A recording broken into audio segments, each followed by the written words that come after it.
potent advice, and inspiration from real self-made millionaires. Welcome to the Eventual Millionaire with your host, Jamie Masters. Welcome to Eventual Millionaire. I am Jamie Masters, and I am so excited to have my friend Jennifer Kem. You can check her out at jenniferkem.com. I feel like she's already been on the show because I should have asked her probably 100 episodes ago, but she created the Master Brand Method and Femmefluence, which is her legacy project, which I'm going to talk about in just a second because I was literally at the chiropractor the other day, and he was asking me all about the shirt that I was wearing for Femmefluence. So thank you for coming on the show today, Jen, and tell us more about Femmefluence. Oh my gosh, Jamie, I'm so excited that we got to connect in this way. I mean, we are truly, for you listeners, friends in real life, and that's kind of rare sometimes on these internet streets. So I'm super excited to be invited to have this chat. And in terms of Femmefluence, really, it's a platform that I built that it has one simple mission, and that is to connect ambitious women or people who identify as women to gather and grow together. And it's a simple concept. Basically, I live in the San Francisco Bay Area. So every month I host this gathering dinner of local leaders. And because I live in Silicon Valley, obviously there's a lot of high tech people, founders, et cetera. But when I travel to awesome places like Austin, Texas, or like Atlanta, Georgia, or New York City, or wherever I go, I try to gather local leaders together. And it's become kind of this traveling sisterhood, if you will. And it really is in support of what my other businesses do. But being an introvert that poses as an extrovert, it's a great way for my introverted self to connect in a deeper way with other people. So that's what Femmefluence is about right now. And I also have my own podcast called Femmefluence Radio, and we're working on season 2 right now. So I'm very excited about that. So everybody go check that out right now. And I have to say, when you came to Austin for the Femmefluence table, it was people I've never met before. And I'm supposed to be a connector. Like, I didn't know like anybody in the room. And so I was like legit impressed with all the people in the room that you brought in. Yeah, I consider Jamie a super connector. That's why I didn't even know that you didn't know anybody there. So that makes me feel kind of better about my own little hiding places that I tend to creep in. You do well. You do well. Yeah, it was really cool. I was like, wow, this is ridiculously impressive. So that means you're getting out into all these different lives and influences and being able to bring people together that never in a million years would have been able to come together before. Because I look for them. I look, and I couldn't find these people before. So tell us a little bit more about Master Brand Method, because that's sort of the overarching piece that you really do for all these entrepreneurs. Yeah. So, I mean, I like to give context because I'm a big context or content person. And the Master Brand Method is a process that I've evolved over the last 20 plus years. I always like to tell people I'm not a spring chicken, I'm a seasoned chicken. And I spent, the first part of my career in the corporate world. And I left the corporate world as a VP of marketing at one of the biggest companies in the world, Verizon, to pursue my entrepreneurial dreams. And I really started becoming first a brand consultant, a go-to-market expert. And actually, Verizon was my first client after I left the corporate world. And that evolved. It did very well because I had this very strong bench and expertise in that area. And I always have invested in my personal and professional development because when I was in the corporate world, I always had a coach, both one that I invested in personally, but I was always assigned an executive coach when I became, a director level and up. And so even when I left the corporate world, I knew that was something that I needed. And at the time, I was working with this coach who told me that I was working with her and I was talking about my stuff. And then she was so curious about how I did my business because I had a highly profitable business, lean team. And even though she was coaching me, she was curious, like, how are you doing that? Because a lot of people that she had either coached with or got specialists in, especially in the marketing realm, she felt like she wasn't getting the support she needed. And there was always a big promise, but not a lot of things to back that up. And so she encouraged me to start helping entrepreneurs with this method called Master Brand Method, which my company at the time had developed to support corporate companies. Anyway, I told her flatly, no, thank you. I love you, but I don't want to do that because I'm very good at like focusing on what I want. And because I have this saying, like, I yes, we all can do hard things, but I'm really good at working on the right hard things. And so, because I like the freedom on the other side of that. So anyway, she literally begged me, if you won't do it for anybody else, would you do it for me? And her company at the time was about $1 million business.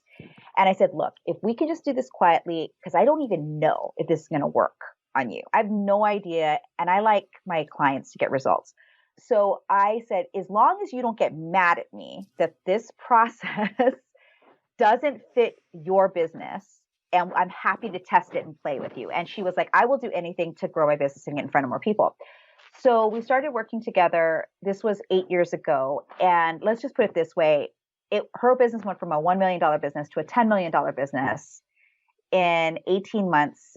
And just through the power of understanding the entire brand ecosystem, which is what the master brand method is, it's basically like, it's both the business and the brand together. And I right-sized it for small business owners and entrepreneurs who want to get seen, heard, and paid more without working harder and hiring the right people to elevate the brand. So that's the origin story of the master brand method in the entrepreneur small business founder space. It's not even supposed to be here, but it is here. And now for the past 8 years, it's been incredible. You know, our company has grown tremendously. And so now I run 2 companies, ChemCom and the Master Brand Institute, using this method just right sized for the market that it's serving. So that's the long answer to your question. Well, it's really impressive that you can take something from corporate. Like, it was so good that it could work with entrepreneurs also, because normally corporate just has big budgets and they can kind of do whatever they want. And to have it be able to map onto entrepreneurs, and I know your testimonials and your success stories. It's not just that one. It's like kind of ridiculous how they go, right? The fact that it could do that and help so many people is ridiculously impressive. What do you think is the root of it? Why does it work for both sides? Well, I think the main thing is that it's right sized for it. You touched on something really important. You know, small business owners, including me, because my business is a small business based on what the SBA, Small Business Administration, calls a small business, right? But I believe that the structures and the processes in corporate can serve entrepreneurs really well. The difference is that we don't have, to your point, the budget. We have a harder time acquiring the type of talent that a corporation can attract, because they're offering big benefits, structure, a perception of safety, you know, all the things that come with that. But when it comes down to it, there's a difference between like a successful business owner and someone who's really trying to be, but is struggling and hustling too hard. And that is treating your business like a freaking business, right? And in corporate, in my job, if I didn't do my job, I'd get fired, right? In the entrepreneurial world, especially if you're the founder, if you fire yourself, you got to find something to do, right? And then you're dealing with talent, or you're trying to get talent, or even when you're first starting on your path to a millionaire, you're hiring contractors and fractional help. And actually, corporate structures like writing job descriptions, like having a go-to-market strategy, like having launch plans. These are basics that are done in corporate and should be applied in small business. And I think something that's, I call it like a trauma thing for us, I call our expatriate corporate people. Like, I'm a corporate expatriate. I always say that part of why we left is because we wanted more freedom, or some activating event happened in our life that made us realize we want to go and do our own thing. We don't go into entrepreneurship because it's easier, right? That's crap, right? Like, that's not how it works. But something doesn't shift in our mind when we leave the corporate world, because we think, oh, freedom means lack of structure. And one of the principles of our company is structure creates freedom. And so to answer your question about like, how is this method being able to right size for the two sides, is because the base of it is strategy and structure. And every business, whatever size you are, needs a level of that. I think the flip side of it is small business sometimes over structure. You don't want a lot of red tape in your small business. Whereas in the big business, lots of red tape, lots of politics, a lot of bullshit, right? So over here, you have to know what are the key structures and strategies you need to implement, but the basics, the best practices, the unsexy stuff, that stuff is what makes you money and makes you impact. So to me, what I learned in corporate and why I was able to focus on building my company first. And then also at the same time getting results for clients, I had to prove out that that theory was true. And, you know, I've been doing it now for 15 years. So that's part of it too. I don't think you find out right away. Like Jamie, like 15 years ago, I didn't know if this was going to work in small business. And I had to figure it out and right size it and architect it so that it did. Yeah, So, 15 years is a long time, especially in internet world. for real. 2 years is long in internet world. No kidding. Oh my Unfortunately or fortunately, I don't know which one. Right. So tell me a little bit more about Master Brand, especially your brand archetypes, because I was literally talking to somebody the other day and was gushing about you and gave her all the links to all your things. And so you can explain it better. So I'm just going to point her to this interview. So tell me a little bit more about that. Well, okay. So the archetypes, let me just kind of like bring it up a level. The Great. process for Master Brand Method it's a 5-part process. So it's based on archetypes, audience, aesthetics, activation, and amplification. So those are the 5 A's of the framework. And archetypes are the first part of the framework. And what they are is, I didn't make up the term archetypes. Some of you listening might recognize the word, and it's used in a lot of different contexts. But in the context of branding and building a brand, you know, archetype was coined by Carl Jung, Jung. He's a psychosociologist. His hypothesis was that humans love not just story, but we love and get attached to characters. And that when we align ourselves with a character, that it signals what attracts us to certain personality types. And so in the most simplistic form, archetypes are characters in a story that are personalities. And so when I was working, I want to give you the origin story of how archetypes became such an important part of my method. My first job out of college, way back in the old days. You look like you're 30, so this is why.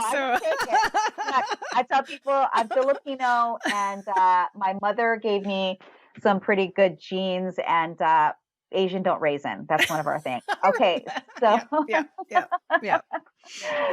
So, but I was 22 years old, had just got my bachelor's degree in marketing, and I got a job as a junior copywriter at Ogilvy, which, for those of you who may know, they're the biggest ad agency in the world, and founded by the king or the godfather of marketing himself, David Ogilvy. Now, I didn't work for David Ogilvy. He was already dead back then.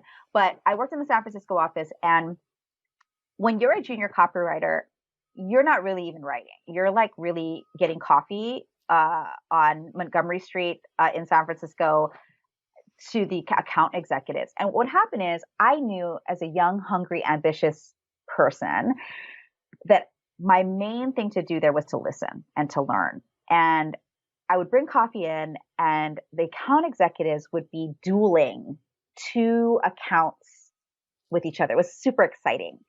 And at the time, Ogilvy had the Coca-Cola account. And at the time, this was way back when, Coca-Cola's advertising budget just for print and TV was $1 billion, $1 billion. Okay. Now, so can you imagine having a marketing budget that big? And anyway, it's kind of fascinating, right? And here I was, young, hungry, as I said, and they were dueling Coca-Cola versus Pepsi.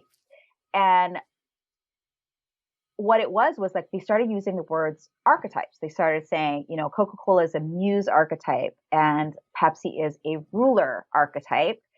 And how could we be stronger in our messaging, in our advertising, to retain the dominance Coca-Cola has? Because still to this day, Coca-Cola is dominant over Pepsi, but Pepsi's people are very niche. It's kind of like Apple versus Microsoft. You know, it's kind of like Pepsi people are very particular about their thing. So anyway, this is where I was introduced to archetypes. That's my point. That's the origin story of me understanding it and seeing how influential it was to get mass appeal around a brand.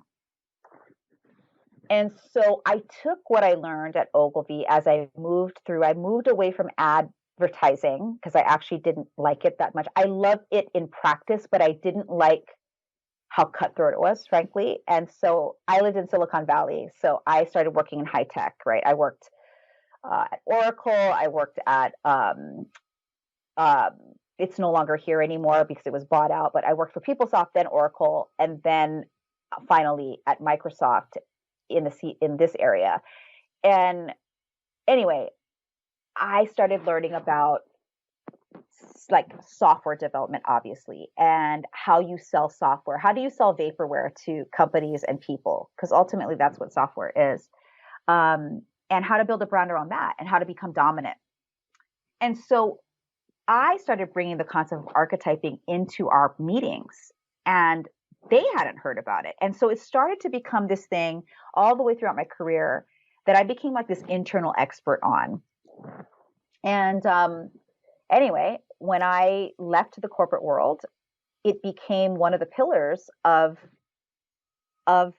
like my work, because as a founder, you have your archetype. And you don't have just one archetype, you have three. You have a dominant archetype, an intrinsic archetype, and an intuitive archetype. And I like to describe it as like the dominant archetype is the most important archetype of all three. It's your main business voice in your messaging and in the way that you communicate with all the stakeholders in your business. But it's also like the lead singer. So I like to think of your archetype mix. We call it the archetype influence mix, or the AIM.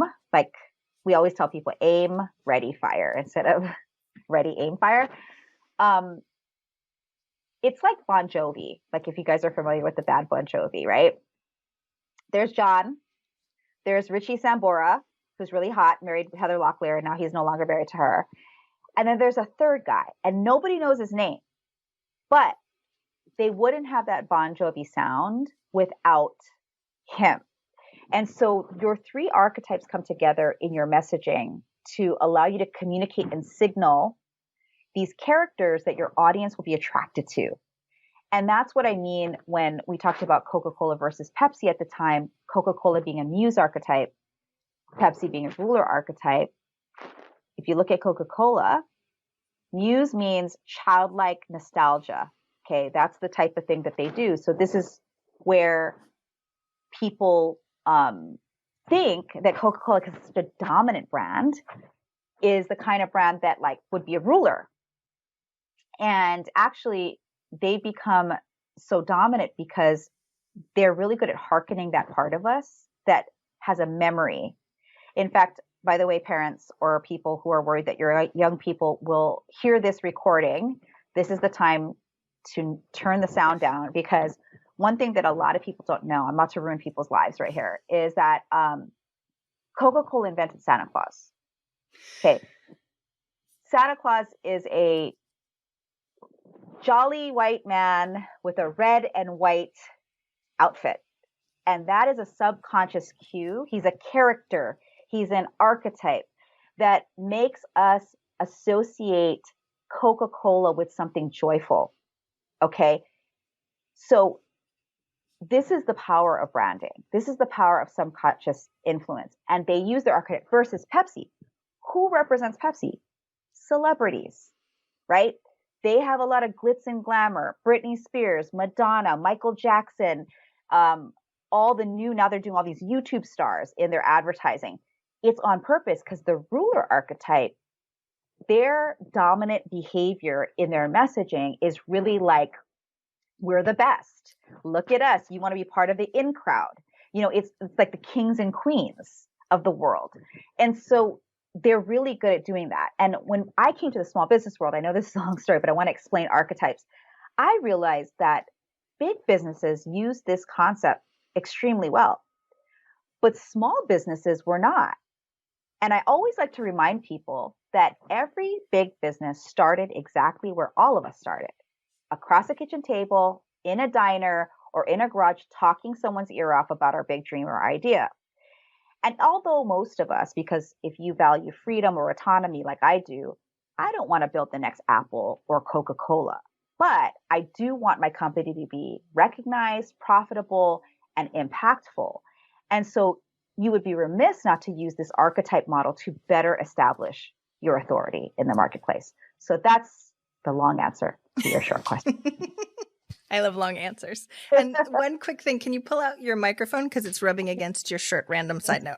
So Okay. the thing that I find, I interview a lot of people and a lot of marketers, and I know a lot of marketers, and literally none of them talk about archetypes like you do. Like it's kind of surprising. You know what I mean?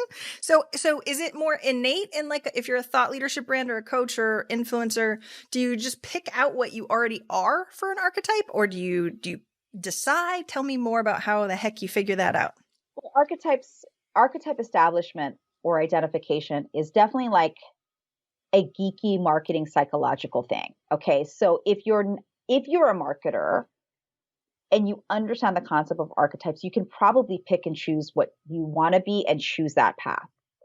But I've made it easy. I actually, after the I left corporate, back to trying to solve a problem for the small business world, I realized that it needed a diagnostic of some type so that founders and small business owners could assess themselves based on the differences in the archetypes. There are 12 archetypes, okay? And again, you are 3 dominant of the 12. What's interesting, you're all 12. All of us are all 12. Just like if you're into horoscopes or zodiac, they say we're all 12. It's just that you are dominant in your sun, moon, and rising sign, right? It's same idea, okay, from a psychological perspective, but not woo.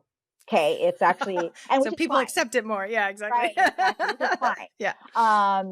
But anyway, I had to create a diagnostic. So 9 years ago, I partnered with the University of Monterey to help me create a diagnostic to help founders specifically figure out what their first, second, and third archetype are, which is, again, dominant, intrinsic, intuitive. And so I have an assessment. So you can point your people towards the assessment that I have. It's called the Brand Archetype Quiz. It's literally brandarchetypequiz.com. And it will tell you what your dominant archetype is. And I will say this, people are always, it's not a clickbaity type of quiz. It's not your Disney princess quiz, okay, so that I can target you to buy stuff for your kids.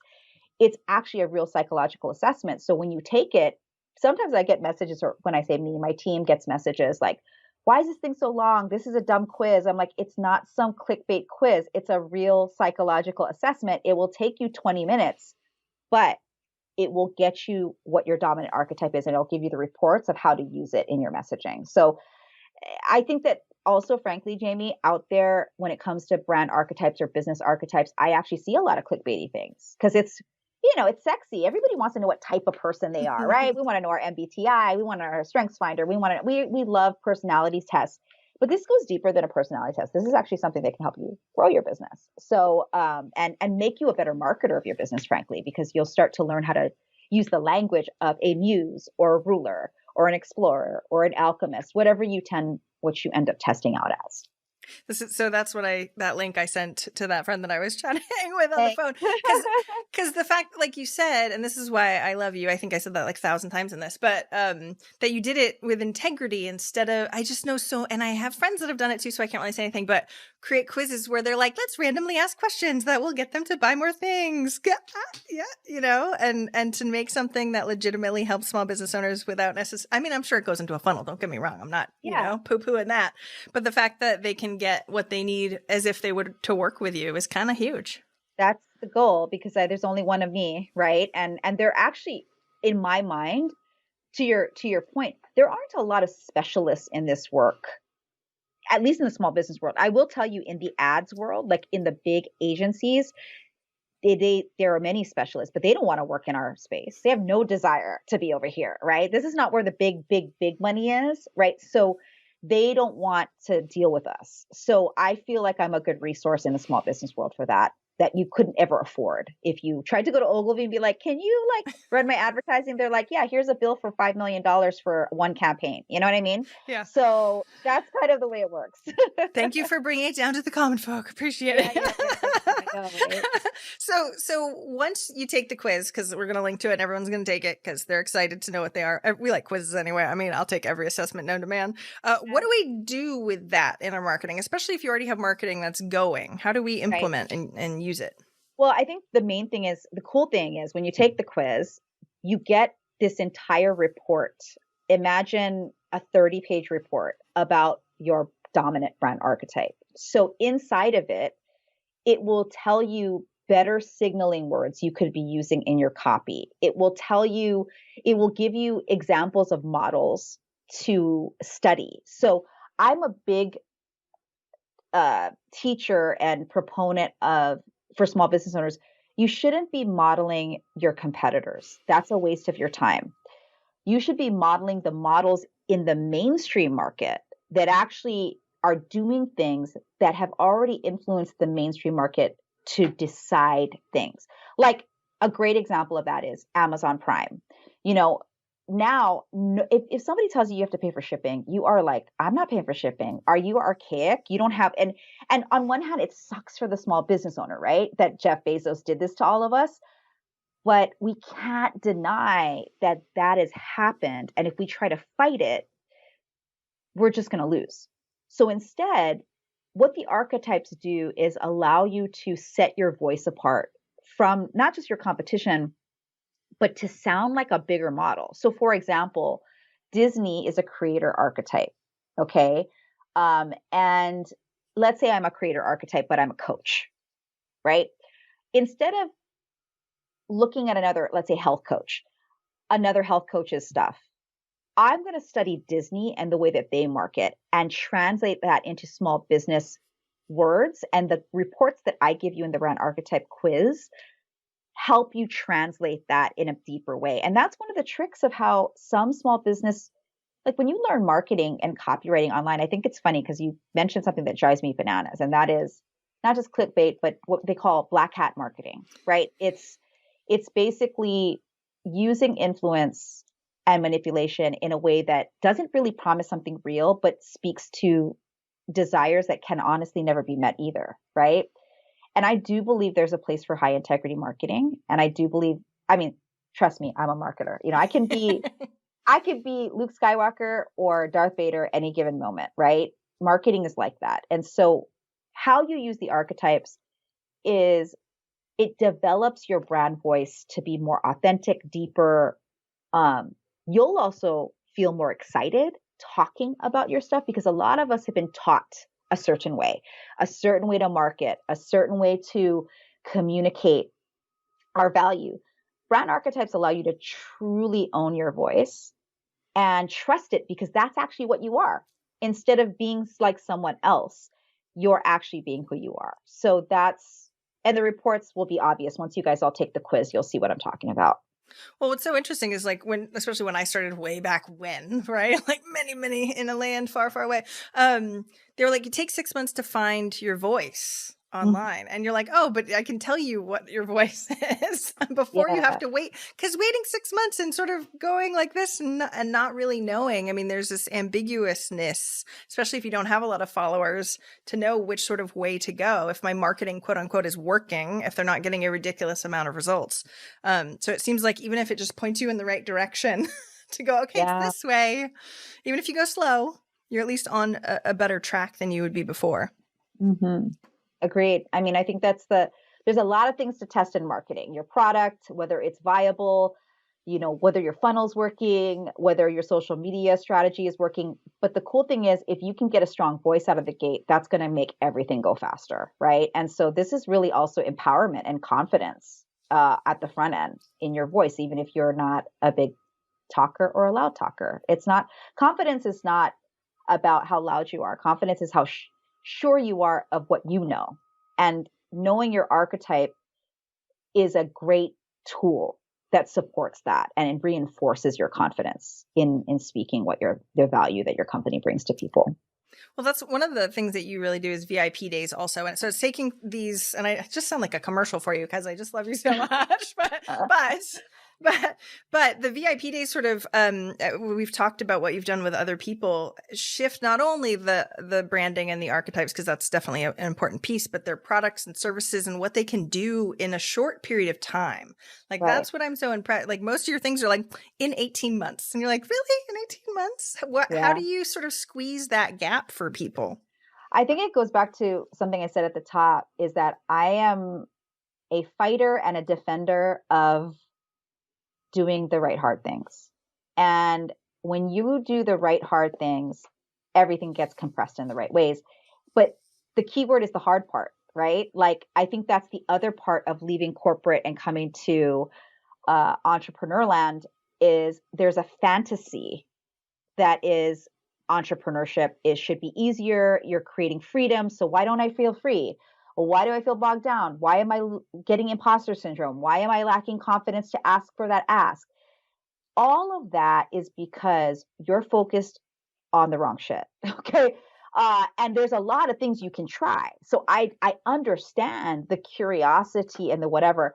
So people really come to, I think, me and my company when they're just sick of throwing spaghetti at the wall. And I do actually think there is a value in throwing spaghetti at the wall because you gotta create a risk tolerance for yourself.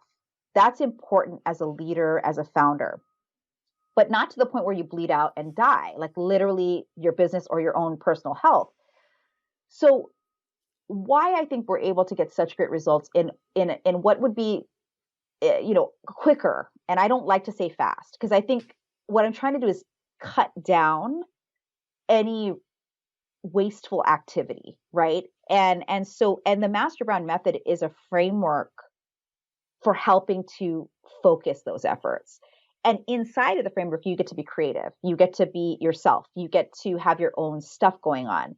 But I really believe it puts, I like to think of us, those of us that are doing our best to make an impact, that we are like thoroughbred horses on a racetrack, And what I simply do, or our company does by making you think like to build a brand versus just a business, is we're your blinders so that you win the game, and you win the game first. And that's kind of that metaphor of 18 months or less. I don't guarantee those results, obviously, but the people who get the results that work with us, and I think this is true if you're listening and you're starting on your path to being a millionaire, I just want to say that I want you to think about how can you focus on the right hard things, even in your structures that you teach your clients or the products that you sell, so that transformation can happen quicker for your clients. A lot of us are throwing yeast on bread that doesn't need to rise anymore, right? You've got to stop throwing that yeast on that bread. You need to let the bread rise. And so I hope that answers your question, but I think that's what it is. People are focusing on the wrong hard things because it's already hard. So if I want to work on the right hard, I don't want to work on the crappy hard because hard is hard. Because when you work on the right hard things, that's called momentum. And on the other side of it, there's freedom and autonomy and money and all the things, right? So that's kind of how everybody has their own flow, but that's my flow. And that's the kind of flow that I think our clients are attracted to, if that makes sense. That totally makes sense. So in the marketing realm, we get it. Master Brand Method really sort of shows you that workflow and that framework. But there's all the rest of the other stuff in business. And I know that's not your thing, but I kind of think it's your thing and I want to talk about it. So how do they discern not only just what they do and focus on for marketing, but all the other systems and every other thing that they could make a decision on? How do you actually discern and focus on the right hard things? Right. So that's a great thanks. That's a great question. So I want to first define what brand means to me. So the definition of brand, because I think this will answer the question. So your brand isn't marketing, right? Your brand is how people perceive how you help them in all the ways. And that includes marketing, sales, customer service, finance, accounting. The brand is the hub of those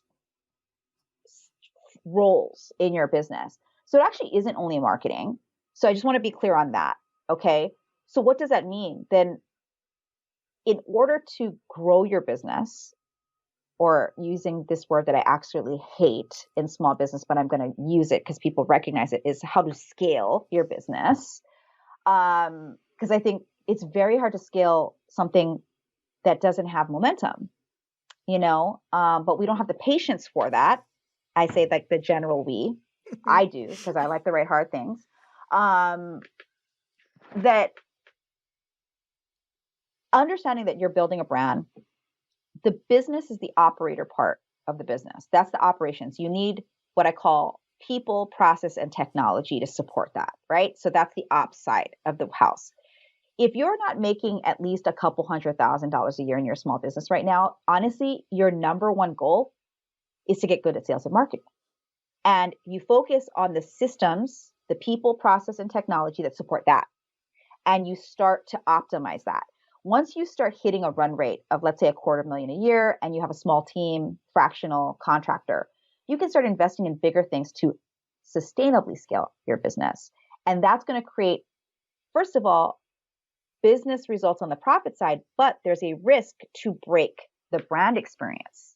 And if you break the brand experience, or it causes a problem with your reputation because you can't fulfill the promises as best you can, that affects the brand. So it all affects the brand. So when we talk about like very specific tactics to support you, again, it depends the stage you're at. If you are making less than $250,000 a year, and that's general, because again, it's different for everyone, invest your time, energy, and money on getting good at letting people know how you can help them, which is my definition of marketing. Marketing is simply letting people know how you can help them and choosing 1 to 2 platforms to help you do it. If it's email and 1 social media platform, awesome, right? If you try to do 5 different things, unless you are superhuman, and if you are, that you're an outlier, so you really can't teach us anything. I love you, you're a genius, but you can't, right?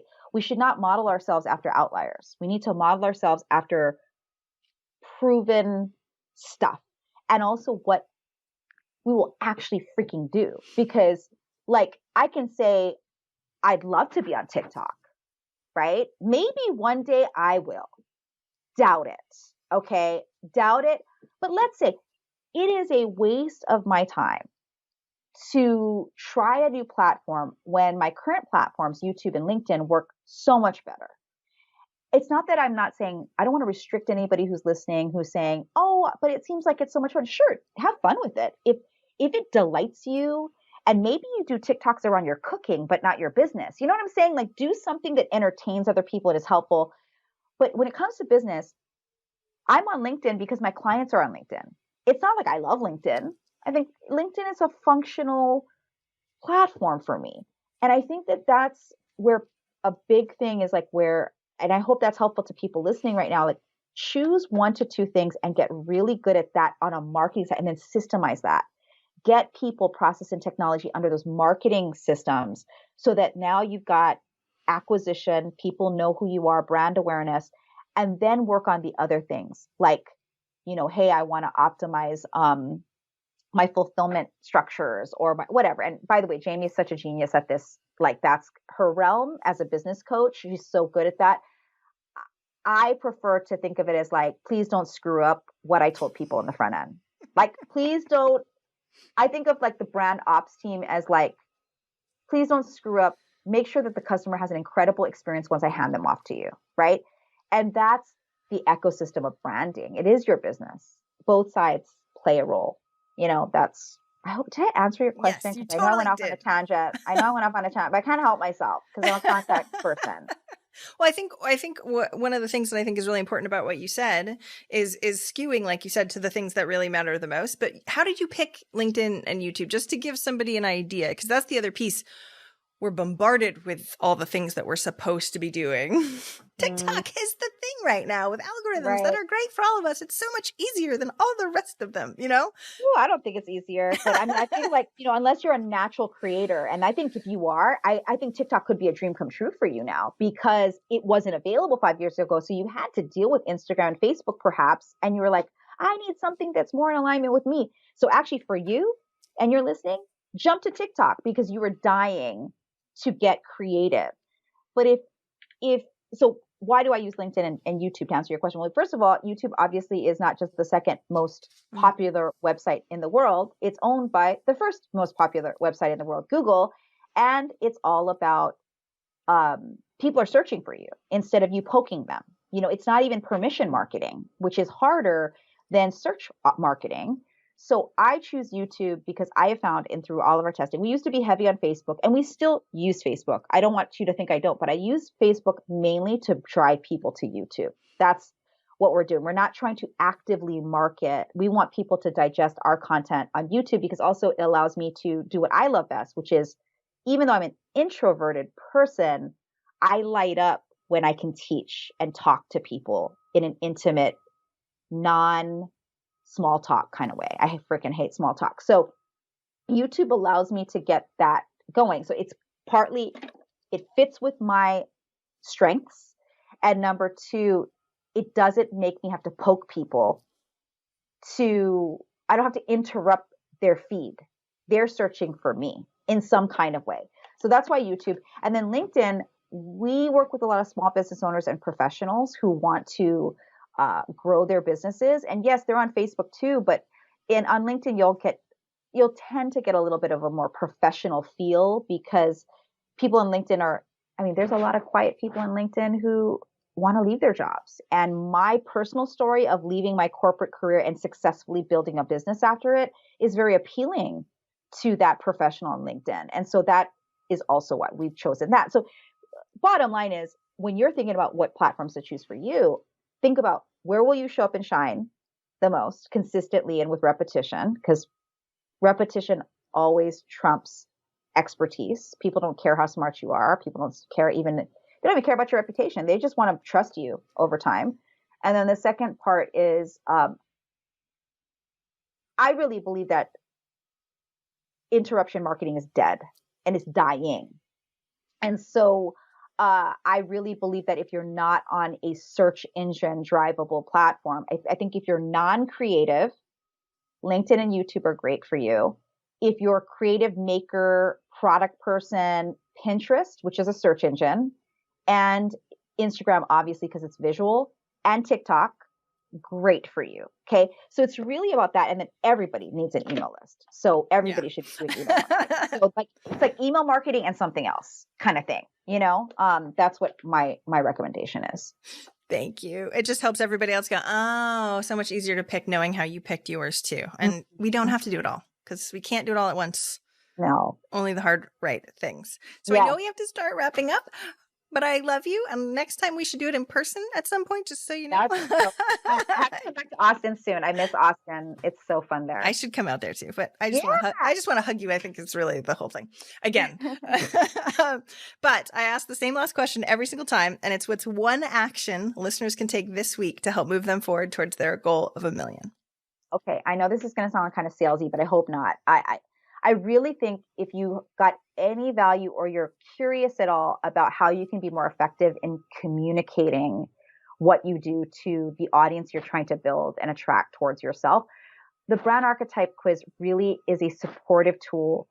We give you the full report. There's no again, it's not a clickbait, wasteful time. So I just want to encourage you to do it because I really feel that once you get the report, there's actually actions in the report. Like, hey, take a look at your current social media profiles. Are they in your brand archetype dominant voice, right? And so you do this audit from it on your own, and we don't charge you for that. You have this actual plan of action of how to use it. And so I really think that's the first thing I would encourage you. And if I can just add a second, I want to leap off of what we just talked about, which is really edit where you're expending time, energy, and money on your social platforms and even your email stuff. Like maybe you're sending something out like a weekly newsletter that frankly, maybe you could edit down to a monthly newsletter and you could free up some time to do other things that will grow the business. I'm not saying your newsletter doesn't grow the business. Perhaps the fact that you have a weekly one is the reason you're making money. If that's the case, don't edit it. But it's really, are you taking these checkpoints to edit what you're working on and what's consuming your time, energy, and money so that you can make better choices on the right hard things? So those are the two things that I would leave you with. Oh, I loved it. I got a visual of all that spaghetti sort of sticking. They're like, well, that one's still sticking. So we got to keep doing it because it's still sticking there. And so it's, it must be okay. But sometimes it's not. Anyway, thank you so much for coming on the show today. Tell me where we give me the archetype quiz again, but also where we can find you on social and all the other places. So go to brandarchetypequiz.com. It'll probably be in the show notes, right, Jamie? So that you don't misspell it. I love, even though I didn't mention Instagram, I have my personal page on Instagram. I love having conversations over there. You can DM me. I'm at jennifer.kem, Kem. And then obviously I have a YouTube channel, and you can go to jenniferkem.com as well, which is my website. But I really feel like my YouTube channel and DMing me on Instagram are two of the best ways to get to know me and have a conversation. Yeah, Instagram, you'll be able to see her amazing fashion and all the crystals and all the things, and you'll just love her from that. And then you'll actually get her business advice from the other stuff. So Yeah. thank you so much for coming on today, Jen. I so appreciate and love you. I love you so much, Jamie Masters. And thank you everyone for being here and supporting Jamie, because she is the bomb.com. So I am thrilled to be here and feel so lucky to have you in my life. All the hugs to you too. Thank you for listening and investing in yourself with your time. I so appreciate it. And if you enjoyed this episode, I would be forever grateful if you would be willing to leave a rating or review in whatever app you use for your podcast. I know that's what really bumps it up in the rankings. And I would so appreciate your time, especially if you've been a long time listener. But of course, if you like this episode and you're brand new, thank you for being here too. Have an amazing, amazing day.